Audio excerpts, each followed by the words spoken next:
South American देश Peru की प्रसिद्ध नाज़का लाइन्स जो यूनेस्को की वर्ल्ड हेरिटेज साइट्स है और बड़े बड़े जानवरों, पौधों एवं काल्पनिक प्राणियों के चित्रण के लिए जानी जाती है। हाल ही में एक बिल्ली के चित्रण की खोज के बाद सोशल मीडिया में सुर्खियों में आई।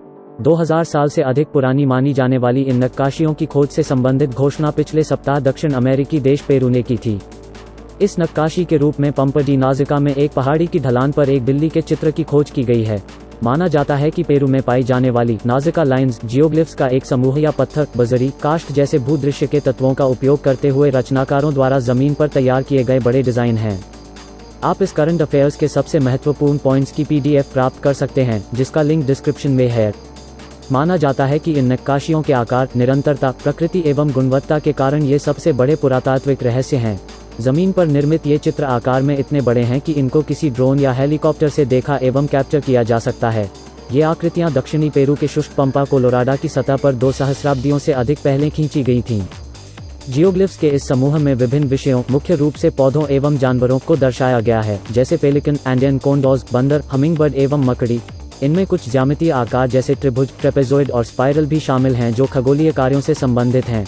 नाज़का लाइन्स की खोज पहली बार वर्ष 1927 में हुई थी और वर्ष 1994 में यूनेस्को द्वारा इन्हें विश्व विरासत स्थल घोषित किया गया था।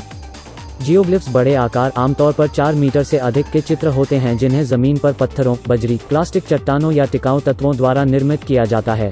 हाल ही में खोजे गए कैट जियोग्लिफ्स के बारे में माना जाता है कि यह नक्काशी पहले से प्राप्त नाज़का आकृतियों की तुलना में काफ़ी पुरानी है, जिसे पुरातत्वविदों ने कोविड-19 महामारी के दौरान खोजा था।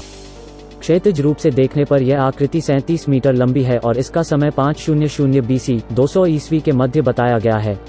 पेरू प्रशांत महासागर के तट पर अवस्थित है तथा 5 देशों के साथ सीमा रेखा बनता है, जो निम्न है। उत्तर दिशा में इक्वाडोर, कोलंबिया, पूर्व में ब्राजील, दक्षिण पूर्व में बोलिविया तथा दक्षिण में चिली। पेरू दक्षिण अमेरिका का क्षेत्रफल में तीसरा सबसे बड़ा देश है।